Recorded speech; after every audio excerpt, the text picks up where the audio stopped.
रवीना एक मध्यम वर्गीय परिवार की बहुत ही संस्कारी लड़की थी।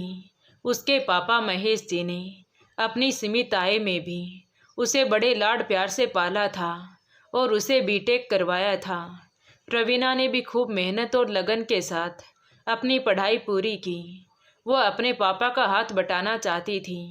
वो जानती थी कि पापा की कमाई ज़्यादा नहीं है, फिर भी उन्होंने खुद के सपनों को, खुद की ख्वाहिशों को दबाकर उसे पढ़ाया लिखाया है।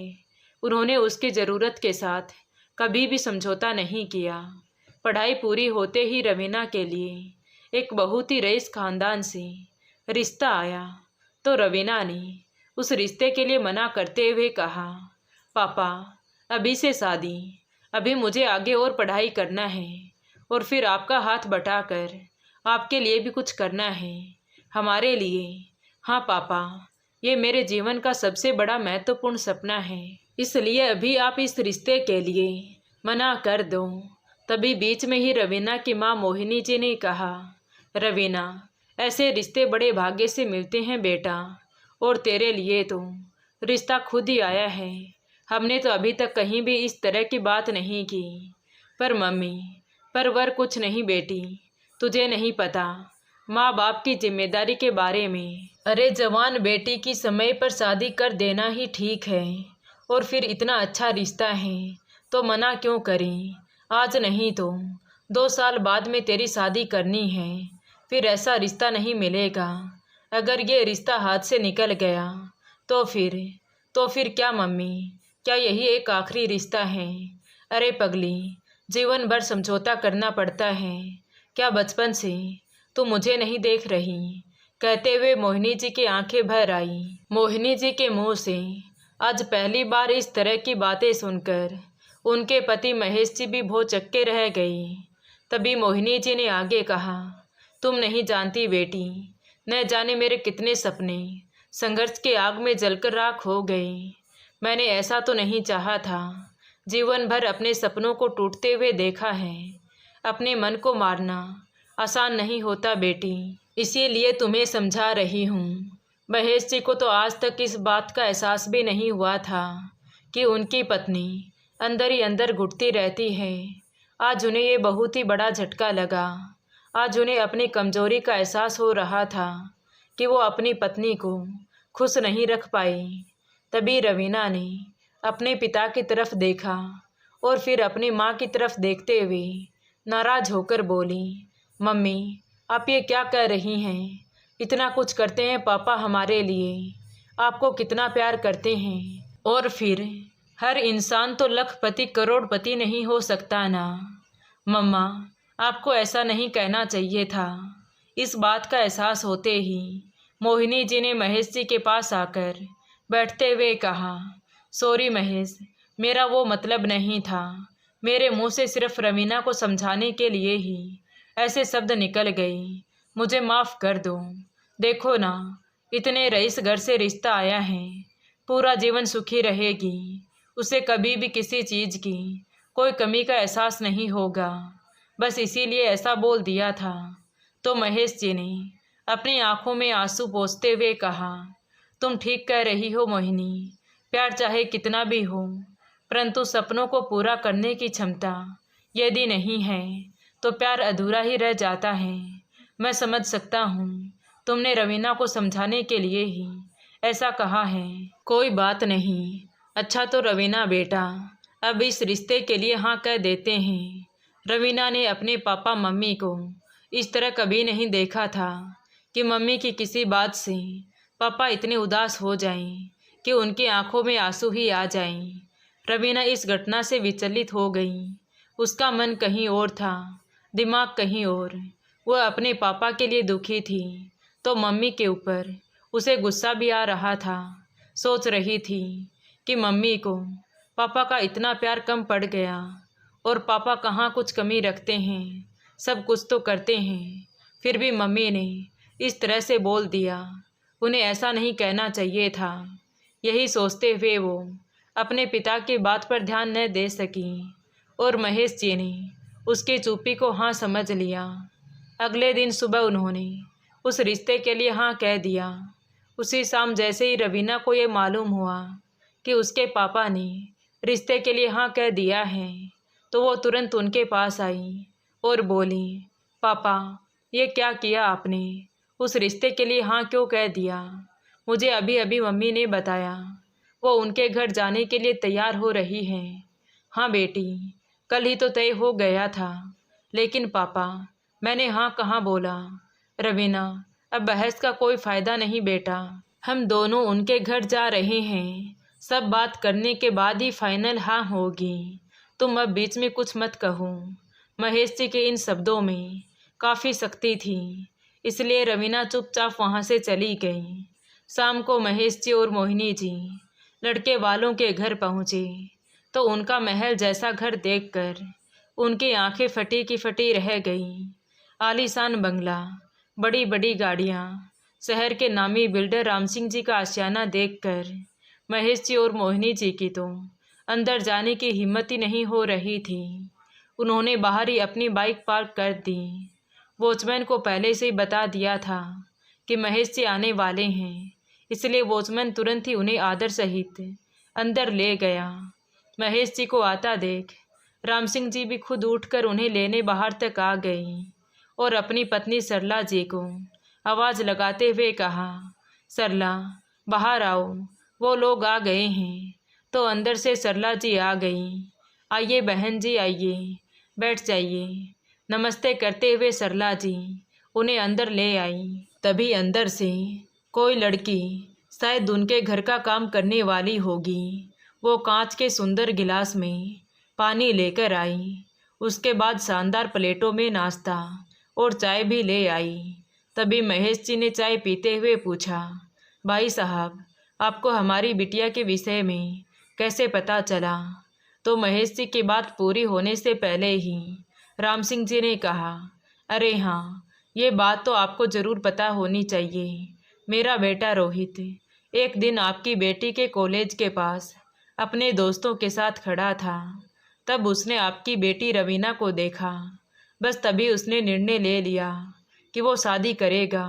तो उसी से उसने आकर हमें ये बताया। तब हमें पता लगाने में बिल्कुल भी समय नहीं लगा।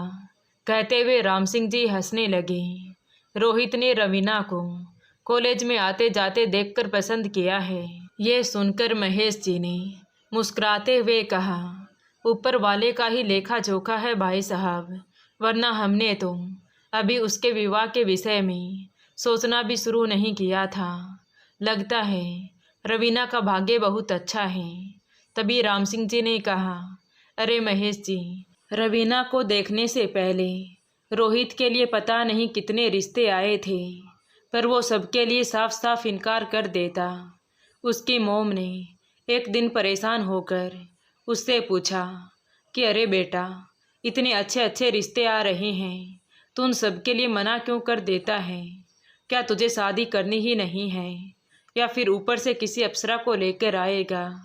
तो वो कहता, मोम ऊपर से नहीं, देखना किसी दिन इसी धरती से ढूंढ कर ले आऊँगा।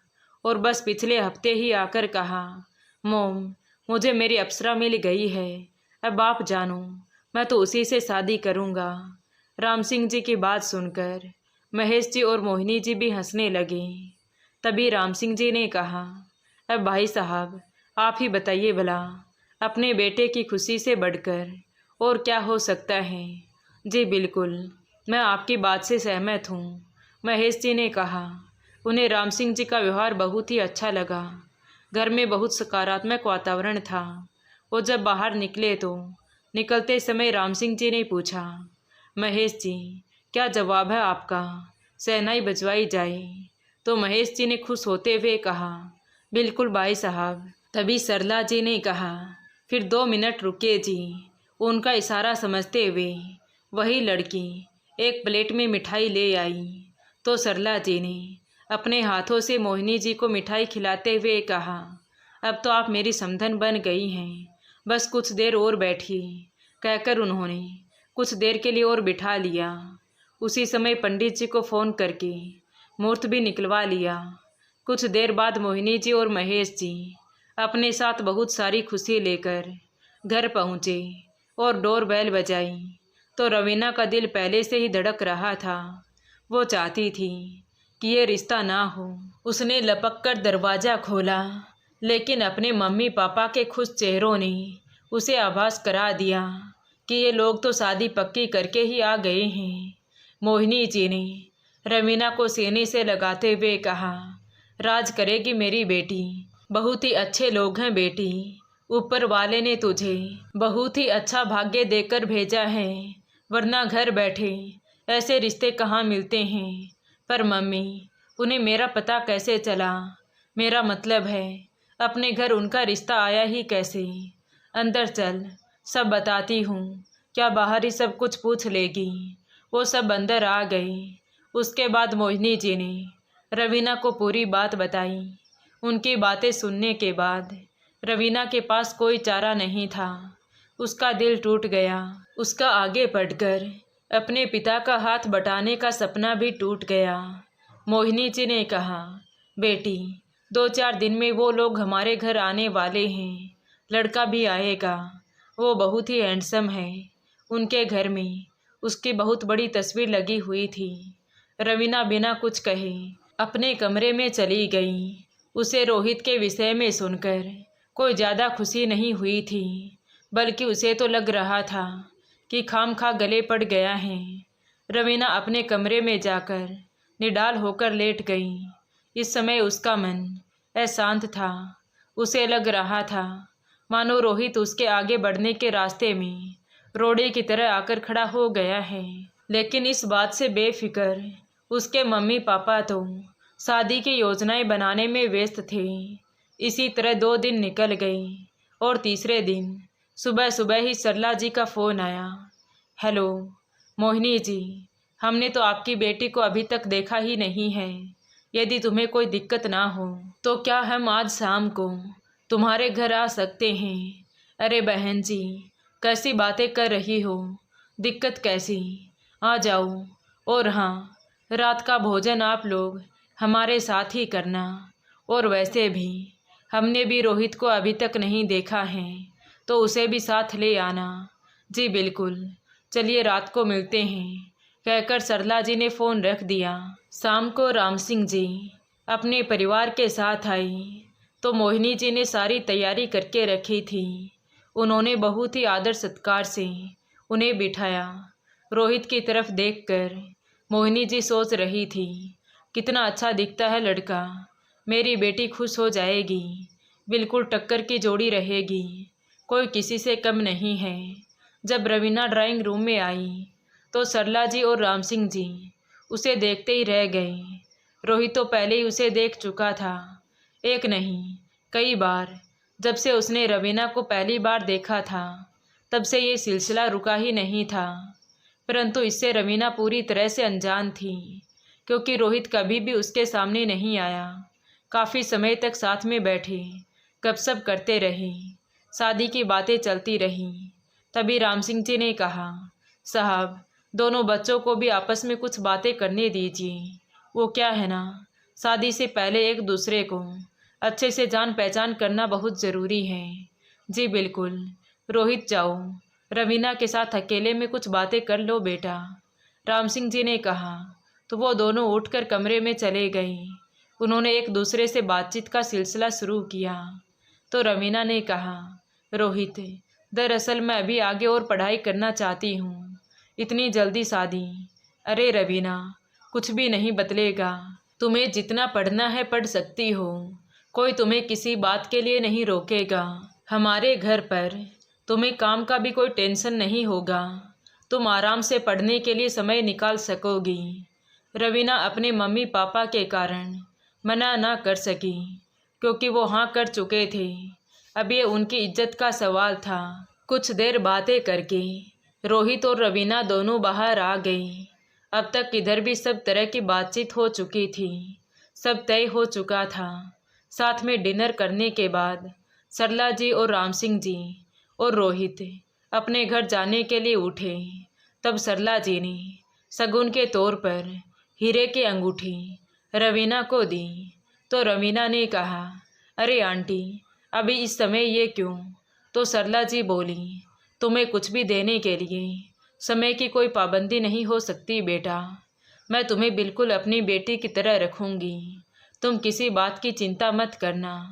रवीना को शगुन देकर सरला जी ने रोहित के साथ इस रिश्ते पर दोनों परिवारों की रजामंदी की मोहर लगा दी।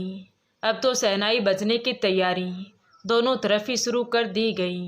बिना समय व्यर्थ गवाए उन लोगों ने चट मंगनी और पट ब्याह रचा दिया।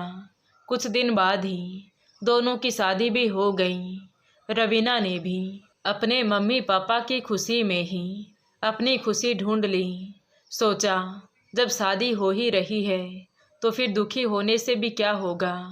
और फिर रोहित ने भी तो उसे आश्वासन दिया था कि शादी के बाद भी वो अपने सपने पूरे कर सकती है। अपने खूबसूरत जीवन के और अभी आने वाले सुंदर पलों के सपनों में खोई रवीना अपने पति का इंतजार कर रही थी। काफ़ी समय तो वो इंतजार करती रही, लेकिन धीरे धीरे समय बढ़ता ही जा रहा था। अब उसे बेचैनी महसूस होने लगी। वो बार बार घड़ी की तरफ देखती रही, परंतु रोहित नहीं आया। तो उसने सोचा इंतजार करने से अच्छा वो अपनी नींद ही पूरी कर ले। इसलिए वो लेट गई और उसकी आंख लग गई। तभी कुछ जागी कुछ सोई हुई रवीना को लगभग 2:30 बजे जोर से दरवाज़ा बंद करने की आवाज़ आई तो वो चिमक कर उठ बैठी। उसने देखा कि सामने से शराब के नशे में धुत रोहित उसकी तरफ आ रहा था।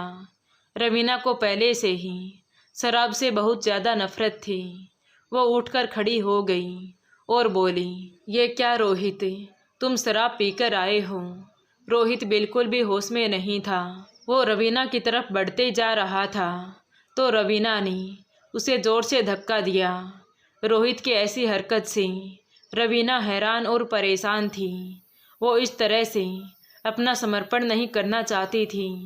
रोहित को इस तरह देखकर उसका दिल टूट गया। उसके सारे सपने पल भर में चकनाचूर हो गए। उसे लग रहा था कि ये प्यार नहीं बल्कि एक प्रकार की ज़बरदस्ती है। उसने रोहित से कहा, रोहित, ये तुमने क्या किया। हमारा पहला दिन, हम आराम से बैठकर एक दूसरे को पहचानते, बातें करते। अरे रवीना, मैं तो हर रोज़ ऐसे ही शराब पीकर आता हूँ, तुम्हें आदत डाल लेनी होगी।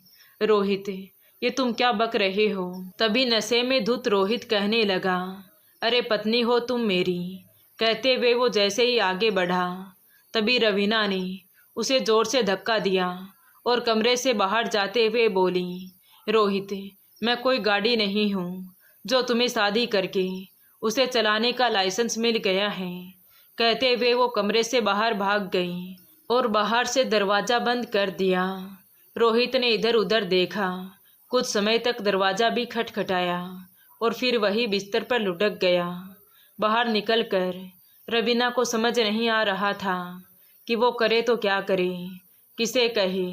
रात काफ़ी हो चुकी थी, सभी सो रहे थे। वो भी चुपचाप ड्राइंग रूम में जाकर सोफे के ऊपर बैठ गई और सोचने लगी, क्या करूं, मम्मी पापा को फ़ोन करूं? नहीं, वो परेशान हो जाएंगे। विदाई के समय भी वो दोनों कितने परेशान और दुखी लग रहे थे, छुप छुप कर रो रहे थे। ऐसे में ये सब बातें बताकर वो उन्हें और परेशान नहीं करना चाहती थी। वो निराश होकर सोफे पर ही लेट गई। उसकी आंखों से लगातार आंसू बह रहे थे। उसके साथ ये क्या हो गया। कहीं ये सच में रोज़ की बात तो नहीं हो जाएगी। कहीं उसका जीवन एक शराबी के साथ तो नहीं बंध गया।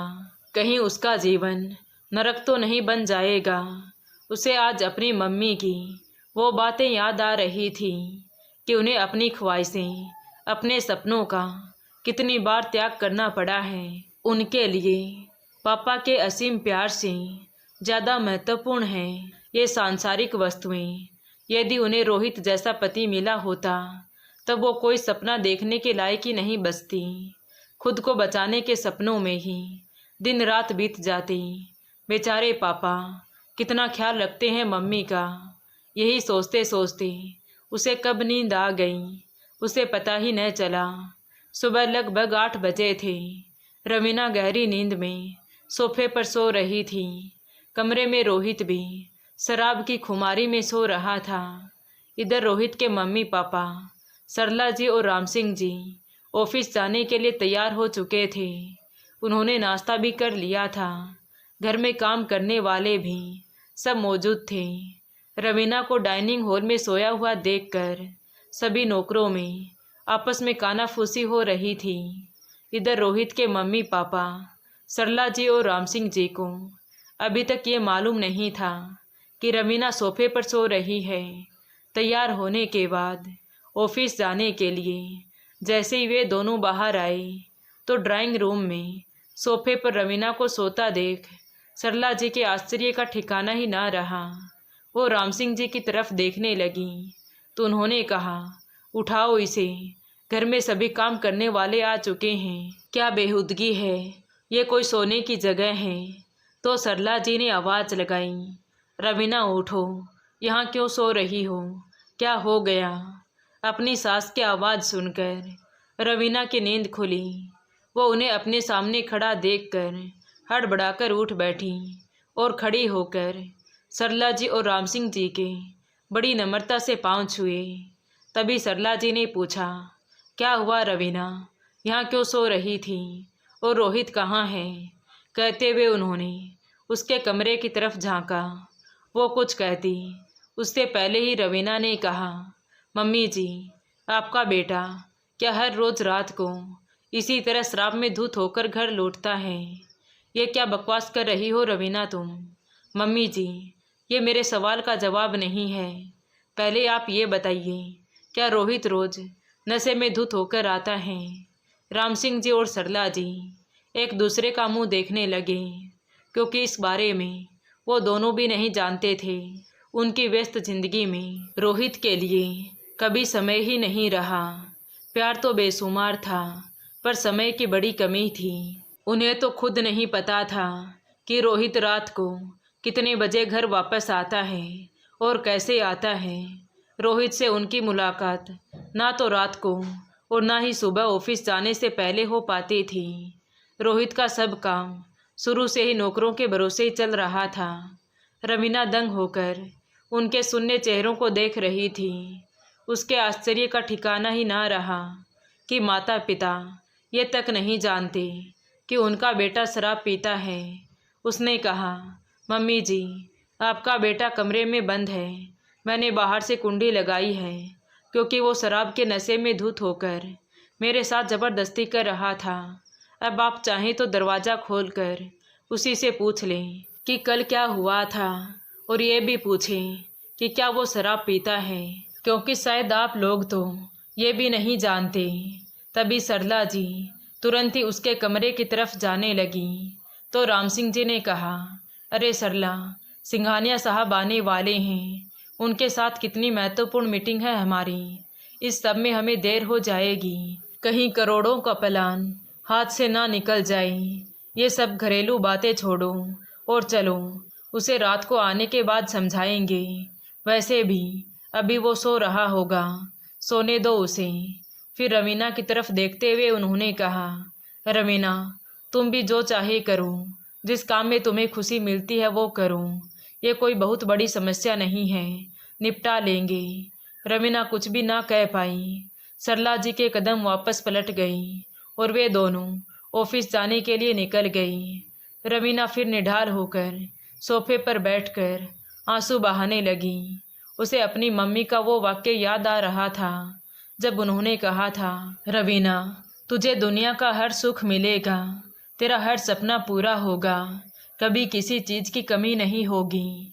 ये बात याद कर वो फूट फूट कर रोने लगी और मन ही मन कहने लगी, मुझे तो प्यार चाहिए मम्मा, सच्चा प्यार, जैसा पापा आपसे करते हैं।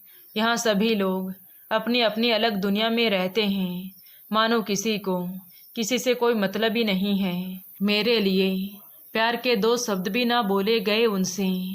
काश वो मुझे दिलासा देते, मुझे ये आश्वासन देते कि बेटा, अब हम ऐसा कभी नहीं होने देंगे। रवीना सोच रही थी कि रोहित के पापा मम्मी को तो केवल पैसे कमाने की पड़ी है। 2 मिनट रुककर अपने बेटे को देखा तक नहीं और चले गए पैसा कमाने के लालच में। ऐसे शराबी के साथ जीवन बिताना कितना मुश्किल होगा।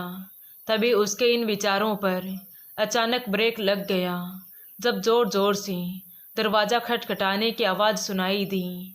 रोहित जाग चुका था और अपने आप को कमरे में बंद पाकर उसका गुस्सा तीव्र गति से बढ़ता जा रहा था।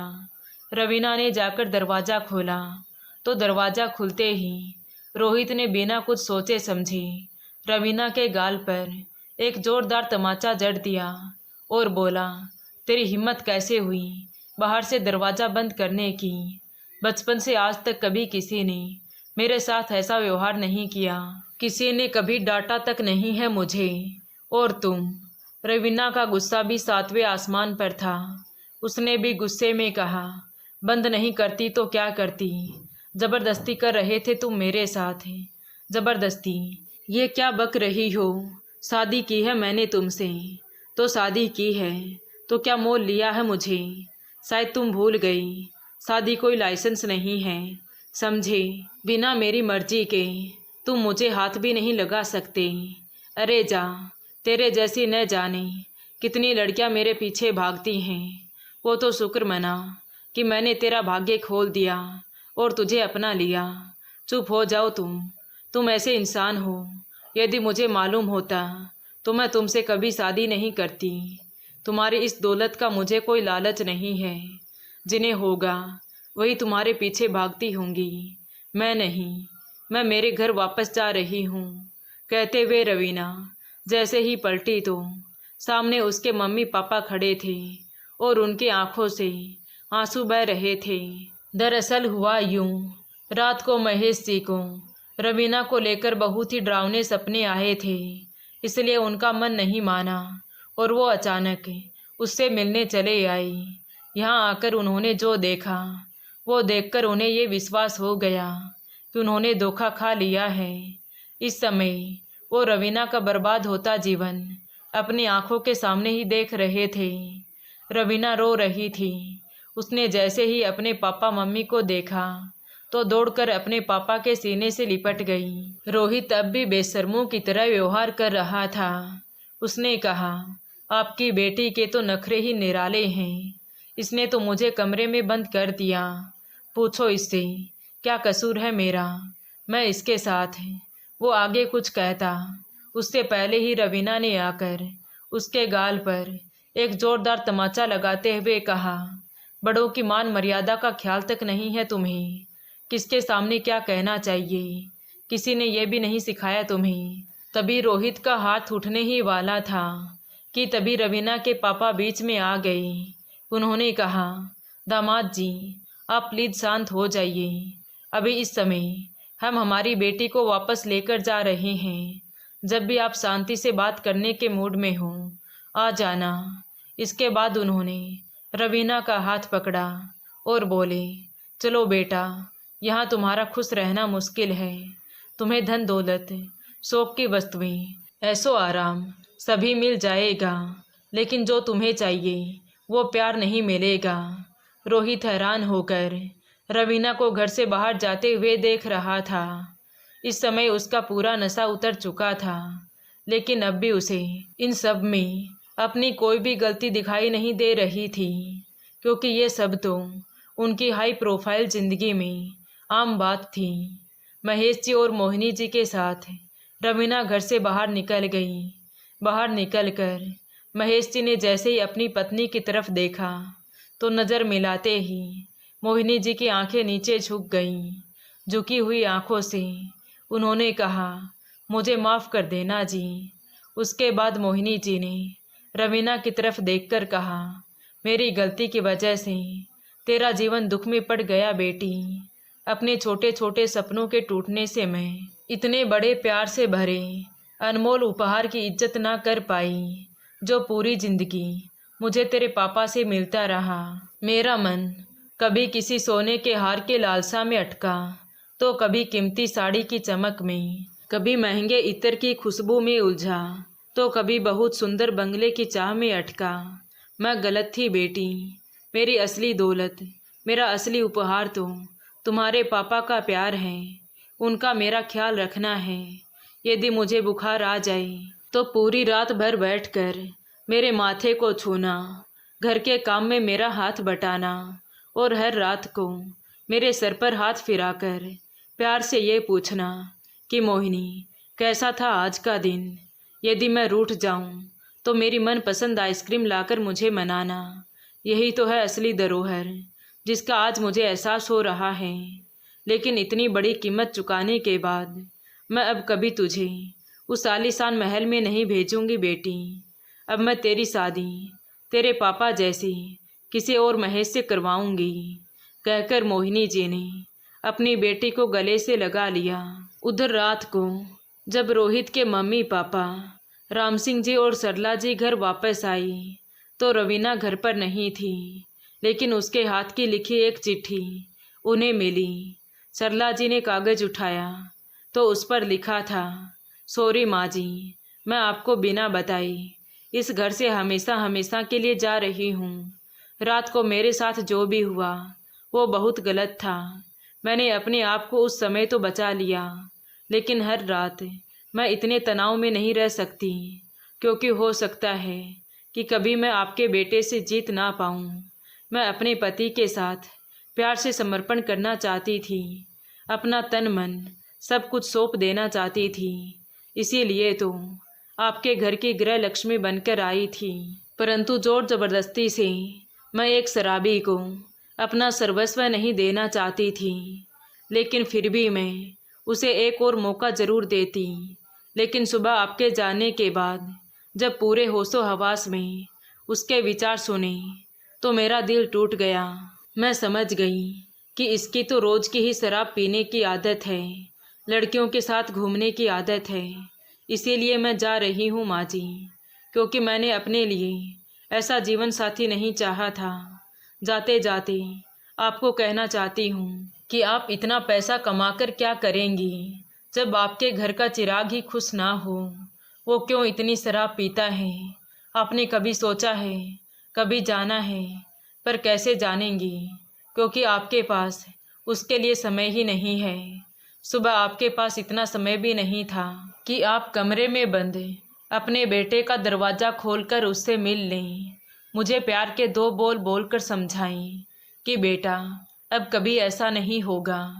मैं आपके घर केवल 24 घंटे रही हूँ माँ जी, और मुझे इतनी देर में ही सब कुछ समझ में आ गया, और आप वर्षों में भी नहीं समझ पाई कि आप तो पैसा कमा रही हैं, लेकिन प्यार वो आपके घर से कहीं खोता जा रहा है।